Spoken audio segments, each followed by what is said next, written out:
Halo semuanya dan selamat datang kembali di sesi kupas tuntas kita. Nah, hari ini kita bakal ngelakuin sesuatu yang sedikit beda nih.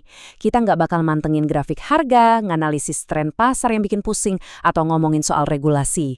Kali ini kita bakal ngomongin sebuah pergeseran paradigma yang bener-bener mendalam soal apa itu arti kekayaan yang sesungguhnya. Segala hal yang selama ini diajarin ke kita tentang nilai, tentang kebebasan, dan tentang sukses secara finansial, semuanya bakal kita tantang habis-habisan. Karena pada akhirnya ini bukan cuma soal punya aset yang tepat ya, tapi tentang punya pola pikir yang tepat. Kita bakal ngebongkar sebuah konsep yang luar biasa banget, namanya nilai yang tak tercetak. Dan saya janji, setelah sesi ini, cara kalian ngelihat portofolio dan bahkan hidup kalian nggak bakal pernah sama lagi. Yuk, langsung aja kita mulai.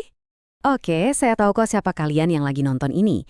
Kalian ini orang-orang yang fokus dan udah nguasain mekanikanya. Kalian udah rajin ngumpulin satoshi tiap minggu, kalian udah mindahin koin kalian dari bursa ke cold wallet biar aman, dan strategi DCA atau nabung rutin kalian juga udah jalan mulus banget secara otomatis. Malah, mungkin kalian juga ngecek grafik harga bisa sampai 5 kali sehari. Iya kan? Ngaku deh, kadang pasti kamar mandi juga tetap ngecek. Kalian udah ngelakuin semua pekerjaan teknis yang berat itu, dan jujur aja, itu keren banget.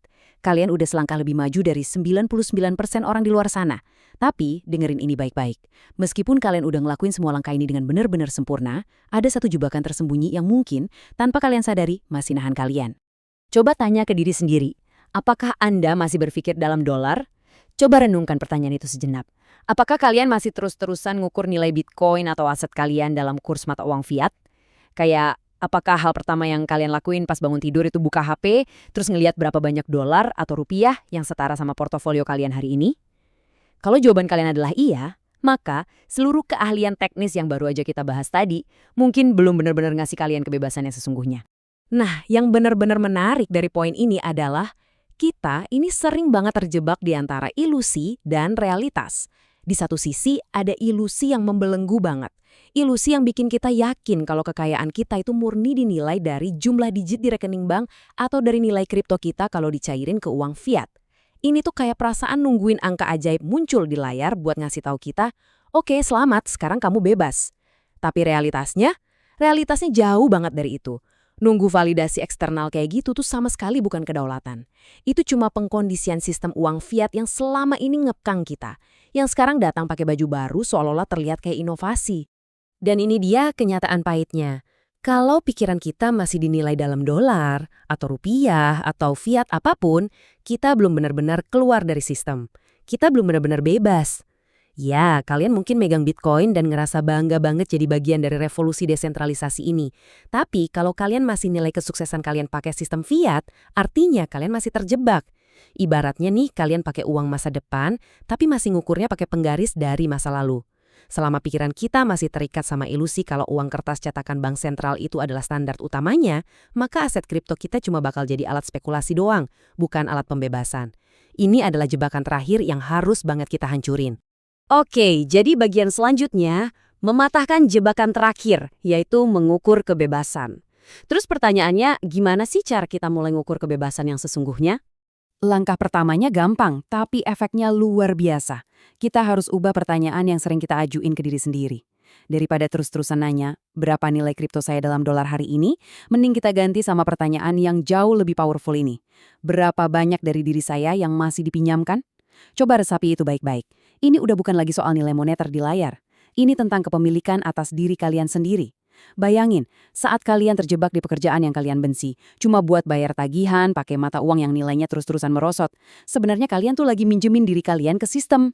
Kebebasan sejati berarti narik kembali pinjaman itu. Kalian harus sadar, ada hal-hal dalam hidup ini yang emang gak seharusnya dikasih label harga. Coba perhatiin elemen-elemen inti ini. Waktu kalian. Perhatian kalian yang benar-benar berharga banget di era digital yang berisik ini. Energi kalian yang terbatas setiap harinya. Dan yang paling penting, kebenaran kalian. Gak satupun dari hal-hal ini yang pantas buat diukur dalam dolar, rupiah, atau fiat apapun. Ketika kalian akhirnya sadar kalau aset terbesar yang kalian punya adalah hal-hal yang gak bisa dicetak oleh bank sentral manapun, disitulah kalian ngambil kembali kendali. Kalian berhenti ngebiarin sistem fiat nentuin seberapa berharga eksistensi kalian. Tapi dengerin ya, kalau pas denger ini kalian tiba-tiba ngebatin, astaga, ternyata aku masih sepenuhnya mikir pakai pola pikir fiat nih. Tolong banget jangan nyalahin diri sendiri, serius. Ini penting banget buat diinget. Kita semua kan lahir dan gede di dalam sistem fiat. Lingkungan kita udah memprogram otak kita dari hari pertama buat berpikir dengan cara seperti ini. Jadi wajar banget kalau pola pikir itu nempel kuat. Nggak perlu ada rasa malu sama sekali, tapi anggap aja sesi ini sebagai panggilan buat bangun tidur. Sekarang, setelah kalian bisa ngelihat ilusi itu, kalian punya kekuatan dan pastinya tanggung jawab buat mulai ngerubah arah. Jadi, poin krusialnya ada di sini. Inilah metrik kedaulatan sejati yang bakal ngerombak total definisi dari kekayaan bersih. Kita nyebutnya nilai yang tak tercetak. Apa sih itu sebenarnya? Nilai tak tercetak itu adalah waktu yang sepenuhnya kalian miliki dan kalian kendalikan sendiri. Ini adalah energi yang kalian arahin ke tempat yang kalian mau, bukan tempat yang dipaksa oleh hutang atau tagihan kalian. Ini adalah kebenaran yang berani kalian lindungi tanpa takut dibungkam secara finansial.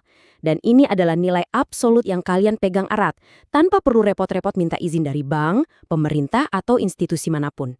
Teman-teman, inilah kekayaan yang sesungguhnya. Dan ketika kalian akhirnya berhasil ngelakuin pergeseran mental ini, dari yang tadinya selalu nilai hidup pakai fiat, terus berubah jadi pakai nilai yang tak tercetak, wah, sebuah kedamaian yang luar biasa bakal muncul. Persis kayak kutipan ini, Anda berhenti menghitung, Anda mulai hidup. Kalian bakal berhenti terobsesi sama naik turunnya harga tiap hari. Kalian gak bakal pusing lagi mikirin portofolio lagi hijau atau merah beberapa persen hari ini. Kenapa? Karena kalian sadar kedaulatan kalian itu udah utuh.